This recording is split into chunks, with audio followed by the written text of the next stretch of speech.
नमस्कार और the deep dive में आपका स्वागत है। नमस्कार। आज हम एक ऐसे विषय की गहराइयों में उतर रहे हैं जो एक प्राचीन युद्ध क्षेत्र से जुड़ा है, पर हमारी चर्चा शस्त्रों और सेनाओं की नहीं होगी, नहीं, बिल्कुल नहीं। बल्कि एक योद्धा के मन के भीतर जो कोहराम मचा था उसकी होगी।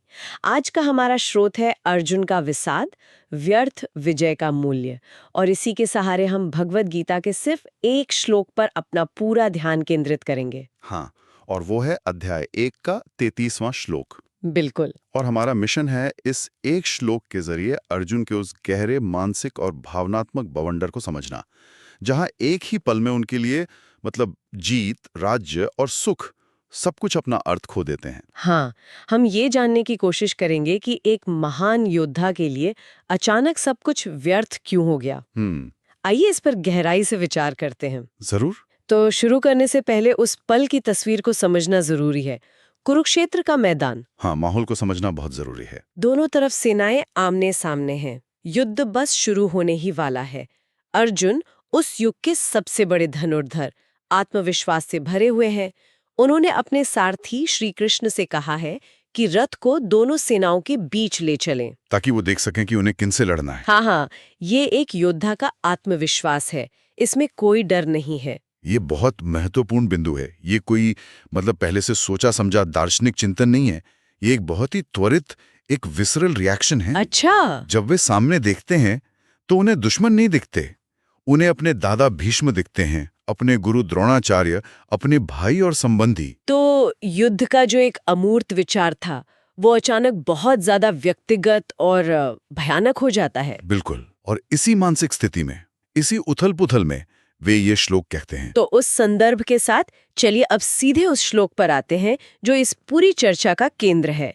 मैं इसका संस्कृत में उच्चारण करती हूँ। येषामर्थे कांक्षितम नोराज्यम भोगाः सुखानि च तई में वस्थिता युद्धे प्राणान् त्यक्त्वा धनानि च।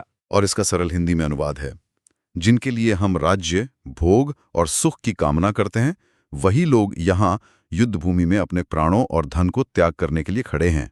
जब हम अर्जुन की पहले की आत्मविश्वास से भरी मनस्थिति को ध्यान में रखकर इस अनुवाद को सुनती हूँ तो इसका असर कई गुना बढ़ जाता है। ये सिर्फ एक बयान नहीं है। नहीं, ये एक पूरी दुनिया के ढह जाने की आवाज है। सही कहा। लेकिन यहाँ एक सवाल उठता है जो शायद कई लोगों के मन में आएगा। क्या ये बस एक महान योद्धा की हिम्मत का जवाब दे जाना नहीं है? क्या ये डर या कायरता का एक, कह सकते हैं कि, परिष्कृत रूप नहीं है? हाँ, ये सवाल तो बहुत ही स्वाभाविक है और जरूरी भी है।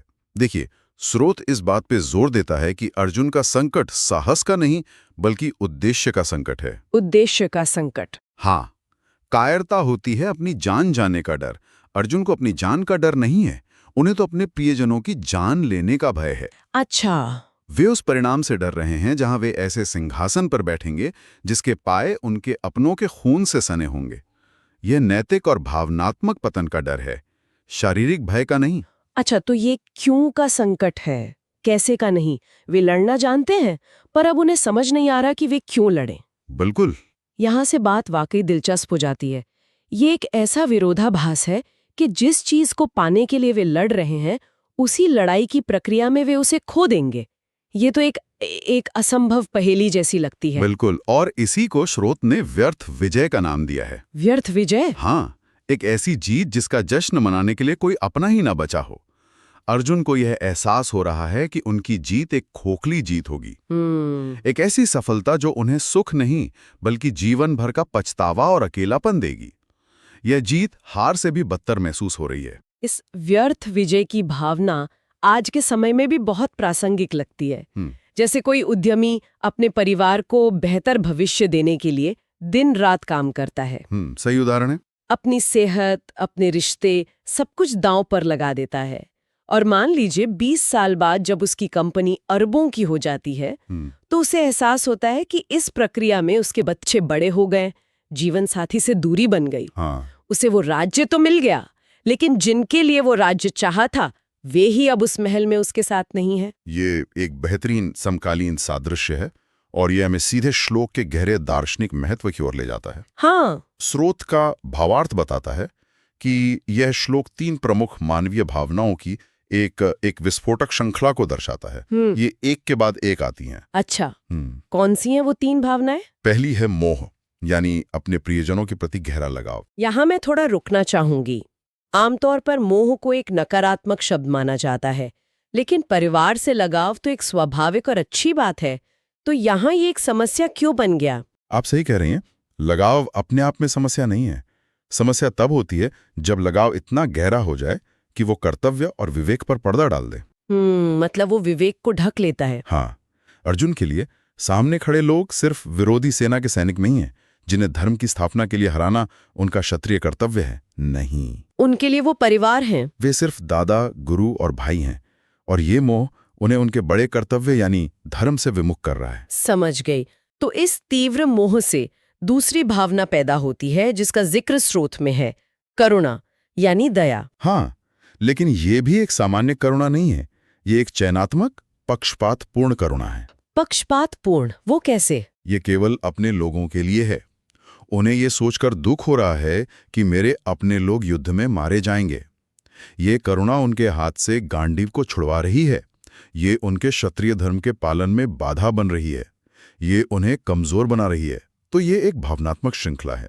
पहले विवेक को ढकने वाला मोह, फिर उस मोह से जन्मी पक्षपातपूर्ण करुणा, और इन दोनों का जो अंतिम परिणाम है वो सबसे आश्चर्यजनक है। हाँ, स्रोत इसे वैराग्य कहता है।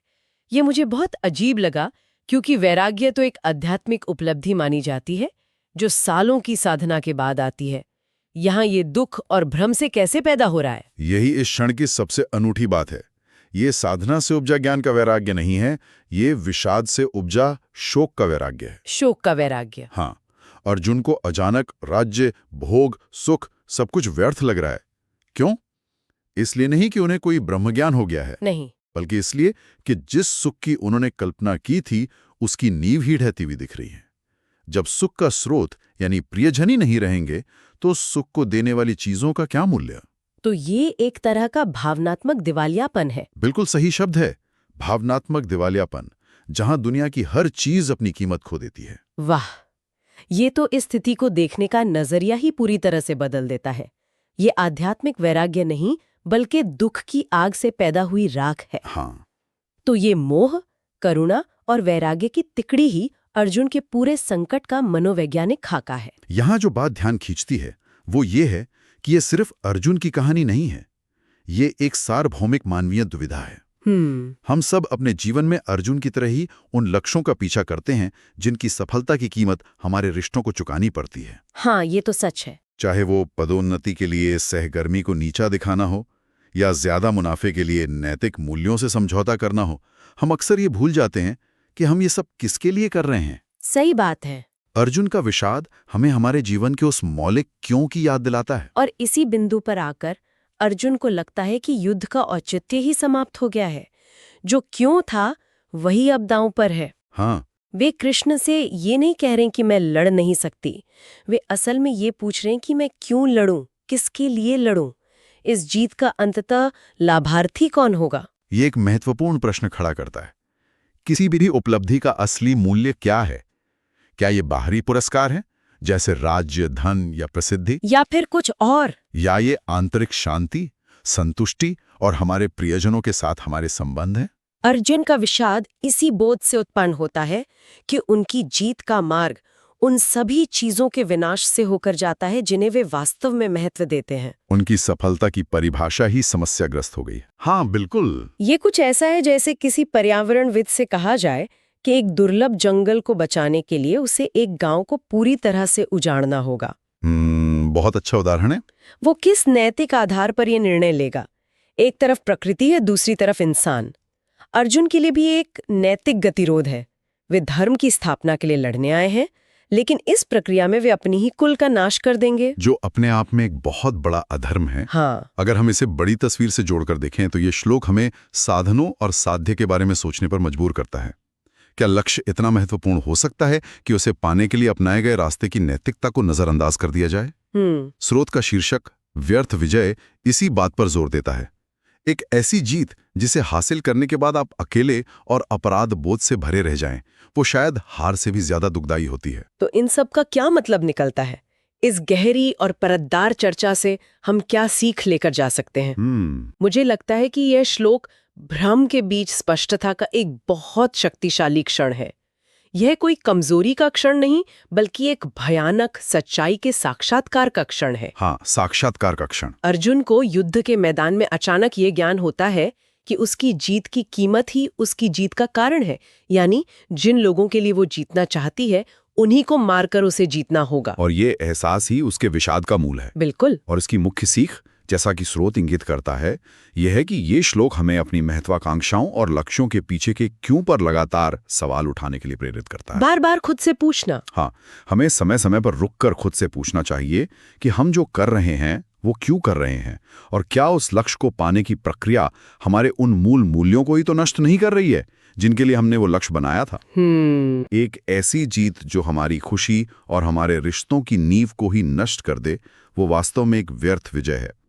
ये अपने कर्मों को अपने मूल्यों के साथ संरेखित करने का एक कालातीत सबक है। और ये याद रखना भी बेहद जरूरी है कि ये श्लोक और अर्जुन का ये गहरा विषाद भगवद गीता के मुख्य उपदेशों की शुरुआत से ठीक पहले की स्थिति है। हाँ, ये बस शुरुआत ही है। यह एक तरह से मंच तैयार कर रहा है। ये समस्या है जिसका समाधान आगे की गीता है। अर्जुन की समस्या इतनी जटिल, इतनी गहरी और इतनी मानवीय है कि उसका समाधान कोई साधारण उपदेश या सांत्वना नहीं हो सकती। बिल्कुल नहीं। यहीं से श्री कृष्ण के उस असाधारण ज्ञान का प्रवाह शुरू होता है जो इस असंभव दिखने वाली पहेली को सुलझाएगा। सही कहा, ये विषाद ही उस संवाद की नींव है जो आगे चलकर पूरी मानवता के लिए एक मार्गदर्शक ग्रंथ बन गया। बिना इस गहरे संकट के, बिना इस व्यर्थ विजय के एहसास के, शायद गीता का वो दिव्य ज्ञान उस रूप में प्रकट ही नहीं होता। मतलब समस्या की गंभीरता ही समाधान को महान बनाती है। हाँ, बिल्कुल यही बात है। तो इस चर्चा को समाप्त करने से पहले हम श्रोता के लिए एक अंतिम विचार छोड़ना चाहेंगे। हमारी पूरी चर्चा इस बात पर केंद्रित थी कि अर्जुन के लिए जीत क्यों व्यर्थ हो गई थी। अब यहाँ से एक विचारोत्तेजक प्रश्न उठता है। यदि जीत अपने आप में एक समस्या बन जाए तो समाधान क्या हो सकता है? ऐसा कौन सा उत्तर हो सकता है जो एक ऐसे संघर्ष को हल कर सके जहां जीतना और हारना दोनों ही दुख की ओर ले जाते हैं?